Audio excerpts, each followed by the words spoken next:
lagi di video Learning Journal Yuni di sini.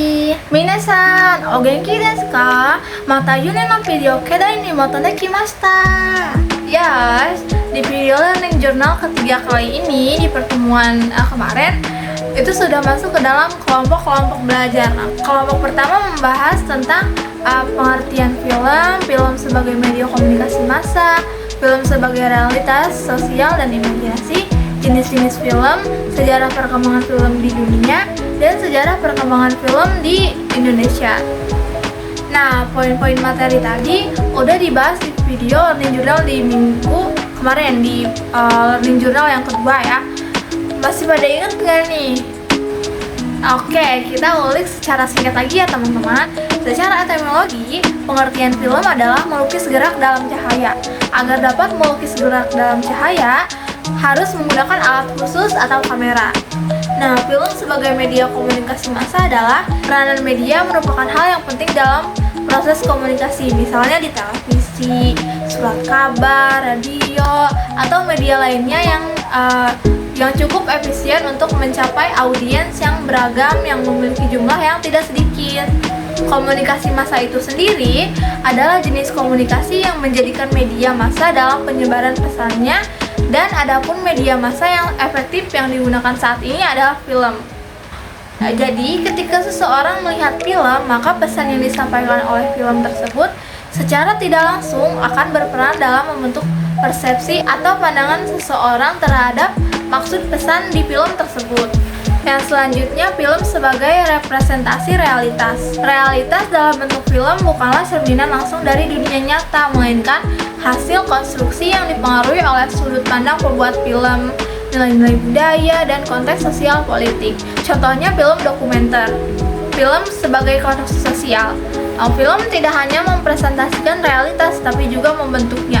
Dalam teori konstruksi sosial, media massa termasuk film memiliki peran dalam membentuk persepsi masyarakat terhadap isu-isu tertentu, misalnya representasi gender, ras, kelas sosial, dan budaya dalam film. Selanjutnya, film sebagai ruang imajinasi kolektif. Imajinasi dalam film membuka ruang bagi eksploitasi ide-ide yang melampaui batas kenyataan, misalnya di genre fantasi, fiksi ilmiah, dan animasi seringkali menghadirkan dunia alternatif yang syarat makna simbolik dan filosofis. Yang keempat itu jenis-jenis film. Seperti yang dibahas di minggu kemarin, jenis film itu ada banyak, mulai dari film dokumenter, fiksi, eksperimental, kartun, film propaganda, dan masih banyak lagi. Selanjutnya, sejarah perkembangan film di Indonesia. Ada yang tahu nggak gimana film bisa berkembang di Indonesia? Tahu? Sini deh dengerin. Aku kasih tahu secara singkatnya gimana. Film di Indonesia bermula pada tahun 1926 dengan Lutung Kasarung sebagai film pertama. Pada masa Jepang, film lebih banyak dijadikan alat propaganda. Setelah merdeka, Usman Ismail hadir dengan Darah dan Doa di tahun 1950 yang ditandai sebagai lahirnya film Indonesia yang sesungguhnya. Di era 70-80-an jadi masa keemasan dengan banyaknya film populer. Namun di era 90-an mengalami kemunduran karena didominasi oleh film impor. Lalu awal tahun 2000-an film Indonesia bangkit kembali lewat Petualangan Sherina dan Ada Apa Dengan Cinta. Kalian pasti pernah nonton film itu kan? Kini, di era digital, film Indonesia semakin berkembang dan mampu bersaing di kancah internasional. Nah, seperti itu ya teman-teman. Dari poin-poin materi tadi, muncul 3 pertanyaan yang diajukan audiens di kelas. Pertanyaan pertama, kalau ada film kartun atau animasi yang isinya tidak ada komunikasi bicara, contohnya soundship. Nah, bagaimana cara mengkomunikasikannya? Kalau film animasi kayak soundship yang gak ada bahasa verbal, cara mengkomunikasikannya diganti lewat komunikasi nonverbal. Informasi disampaikan oleh gerakan tubuh, ekspresi wajah, bahasa isyarat, dan suara khas, serta situasi yang ditampilkan. Selain itu, musik latar atau efek suara juga punya peran penting buat menegaskan suasana dan maksud cerita. Jadi walaupun tanpa dialog, penonton tetap paham pesan dan alur ceritanya. Karena simbol video dan audio sudah cukup kuat sebagai media komunikasi massa.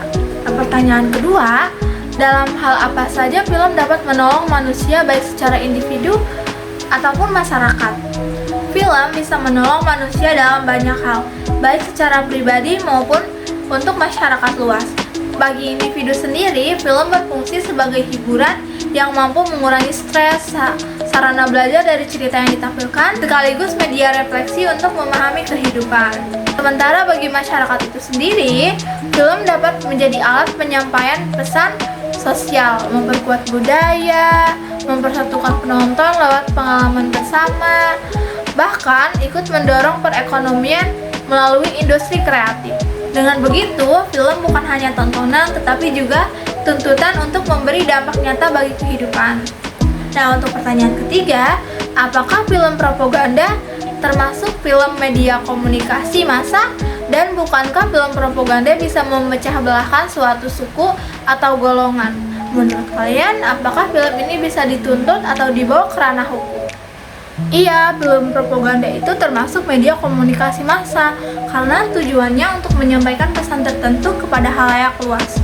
Bedanya, film jenis ini cenderung diarahkan untuk memengaruhi cara berpikir atau sikap masyarakat sesuai kepentingan pihak tertentu. Soal dampaknya, film propaganda bisa mempersatukan jika pesannya positif, tapi juga bisa memecah belah suatu suku, golongan, bahkan bangsa kalau mengandung ujaran kebencian atau provokasi.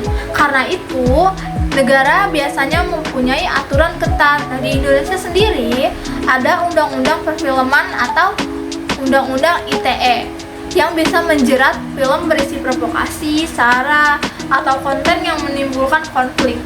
Jadi, kalau sebuah film jelas-jelas menimbulkan keresahan publik, menyebarkan kebencian, fitnah, atau merugikan kelompok tertentu, film itu bisa dituntut dan dibawa ke ranah hukum. Jadi intinya, film propaganda memang media komunikasi massa. Tapi kalau isinya merusak tatanan sosial atau melanggar hukum, ada dasar kuat untuk diproses secara hukum. Nah, seperti itu. Kalian sudah paham? Sudah paham belum? Oke, learning journal kali ini aku cukupkan sampai sini aja. Sampai jumpa di video learning journal di pertemuan minggu selanjutnya. 次のビデオでお会いしましょう。バイバイ。